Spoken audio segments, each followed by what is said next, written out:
Hey guys, Crypto Dad here again, and Ledger has just announced that they've permanently reduced the price of their Ledger Nano S Plus cryptocurrency hardware wallet. Now this is a game changer because it's lowered the price barrier for safe, secure cryptocurrency self-custody. I've always said if you're into cryptocurrency, then you should be doing self-custody. And if you're in self-custody, you should be using a hardware wallet device. So I wanted to talk a little bit about what this means for Ledger users and what this means for cryptocurrency self-custody users in general, and even crypto investors out there that might still be keeping their crypto on an exchange. Which is not self-custody. The exchange holds the private key. They're just holding it on your behalf. You really don't own the crypto when your crypto is on an exchange. So let me show you a few use cases for the Ledger Nano S Plus. Keep in mind that the original device, which was the Ledger Nano S, has been sunsetted. It was discontinued 3 years ago. You haven't been able to buy one for 3 years at least. And now Ledger is no longer providing updates for the device. Now, that doesn't mean the device doesn't work at all. It basically just means that your device is outdated and obsolete. Now, I've got a lot of diehards that say, hey, I don't care. I'm just going to keep using my Ledger Nano S. But let's talk a little bit about what the difference is between the Ledger Nano S and the Ledger Nano S Plus. Now, before you jump to conclusions and say, hey, Crypto Dad is just another Ledger shill, I want you to take a look at my YouTube channel all the way back from 2017. I started doing some tutorials on verifying software, using Tor, installing Debian, and some early Bitcoin videos where I used Electrum Bitcoin wallet. I even have some Ethereum videos on using the Ethereum, I forget the name of this thing. I believe they called it the Ethereum wallet. And, you know, this was just something that you could download to your desktop and use it to self-custody Ethereum. And so, yeah, I did some install Debian. But then, eventually, I got my hands on a Ledger device. And this was my very first Ledger video back in November 26, 2017. And it was how to buy Bitcoin and store it on a Ledger device, because I felt at that time that this was the safest and most secure way to custody your cryptocurrency. And I still feel that way. So I want you to know that I've been doing tutorials on Ledger for many years, and I've been using Ledgers for many years. Now, one of the coolest things about this price drop is that it's an homage to the original Ledger Nano S by lowering the price of their upgraded Ledger Nano S Plus down to the original purchase price of a Ledger Nano S. Now, like I said, they stopped selling the Ledger Nano S 3 years ago.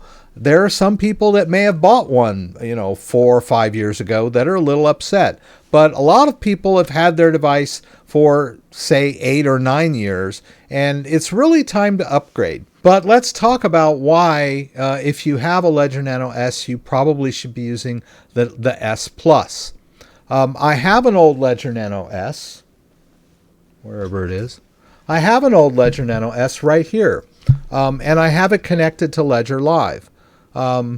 It still works. I could still use it to self-custody Bitcoin and Ethereum. But when I used to use this back in 2017 and 18, it held 4 or 5 apps, even with Bitcoin and Ethereum on there. Now, look how much room Bitcoin takes up. The Bitcoin app that gives this device its Bitcoin functionality takes up over half the space on this thing. And then with the Ethereum app on here, you barely have any room left for any other apps. So eventually, this device won't have enough space even to run Bitcoin and Ethereum at the same time. And then eventually, it may not even support the latest apps for Bitcoin and Ethereum. And this is not a Ledger thing. This is the people that make these apps are the developers for Bitcoin and Ethereum. that use Ledger dev tools to create these apps. These are third-party apps that run in the Ledger OS, and this device just does not have enough room to accommodate all these newer apps. Just as the old computer my first computer had a 45 megabyte hard drive. That's not enough space to run a modern version of Windows. Or even if I was using Windows 7, that probably wouldn't be enough. Storage requirements get bigger over time. It's just a fact of technology life. That's the main reason. But I get a lot of people that say, oh, you know what, I don't care about all this new fancy functionality. I just want to hold my Bitcoin and Ethereum. Well, that's fine. If that's all you're doing is holding, maybe you'll be okay for the next couple of years with a Ledger Nano S. But times are changing. There are some new companies out there. Blockade is one of them. And they provide end-to-end on-chain security for Web3. A lot of people that are into crypto want to use Web3. It's the future. So these companies exist to make it easier and more secure, reducing the risk of getting your wallets drained by malicious smart contracts. Another company is Go Plus. And so modern Ledger devices incorporate the services of these companies to provide extra layers of security when you're doing Web3. If you're doing Web3, you should be using a hardware wallet. Now, I know a lot of people compartmentalize, and that's great too. If you have a go-to device for your long-term storage, that's great. But if you're doing any kind of Web3, you should be using a hardware wallet. It may be a secondary one that doesn't have your major holdings on there, just enough crypto to do the swaps and trades and mints and claiming NFTs, all that great stuff that modern people involved in cryptocurrency are doing. So the older Ledger Nano S doesn't support all these features. So you should be using a Ledger Nano S Plus. Now, that's the argument for the people that should be upgrading from an older Ledger Nano S. If you're just getting into self-custody, they've just lowered the price barrier for you. I hear people say all the time, I can't afford a cryptocurrency hardware wallet. It's too expensive. If you're trying to secure your crypto, you can trust it to an exchange if you want to, or you can do self-custody and control your private key.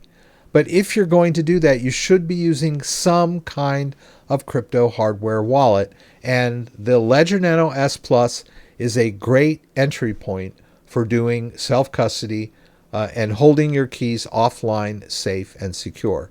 And now it's only $59. I spend more than that when I go out to McDonald's with my kids. It's not a big ask to spend $59 to secure your life-changing cryptocurrency wealth. It's just a no-brainer in my view. For those of us who are using the modern cryptocurrency wallets, such as the Ledger Stax, which I've just recently done a full setup video for, or maybe you were looking for the Ledger Flex, which is a little cheaper, or the mobile-capable Ledger Nano X.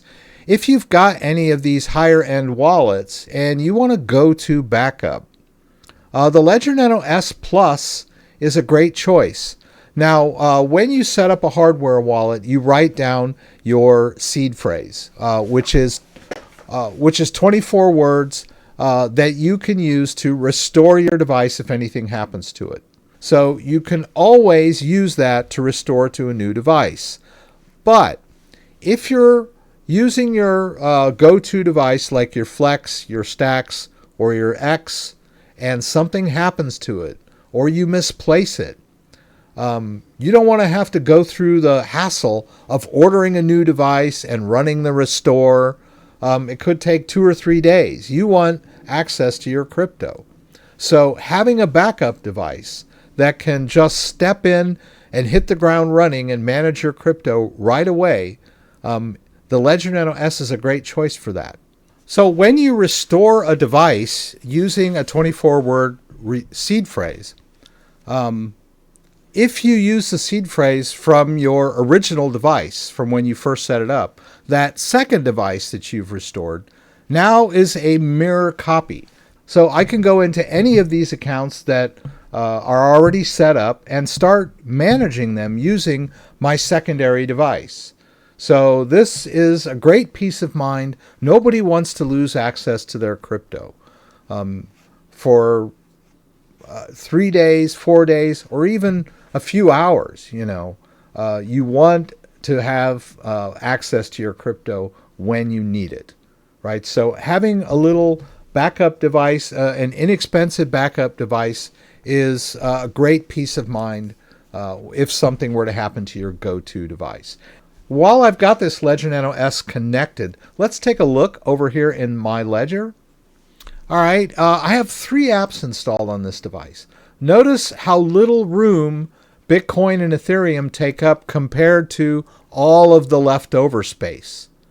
So I can manage several cryptocurrencies on this device. It has a lot more app storage space than the original Ledger Nano S. It's an up-to-date device. It can handle modern storage requirements and has all the latest bells and whistles security features that if you're going to be doing Web3, you should have a device that supports all of the latest security features. So the Ledger Nano S fits the bill. Ledger is not planning on discontinuing it anytime soon. It's a no-brainer for someone that wants to replace their S, someone that's just getting into crypto for the first time, or someone that has one of these current high-end devices that wants a quick and easy mirror backup. Right? So I'm going to leave you a link to my landing page. Of course, you can get any Ledger device out there that you want. And if you use my link, you'll get a $10 rebate in Bitcoin. Pretty good. So $59 plus $10 worth of Bitcoin. If you have any questions about anything I said, please throw them up in the comments and I'll do my best to get them answered.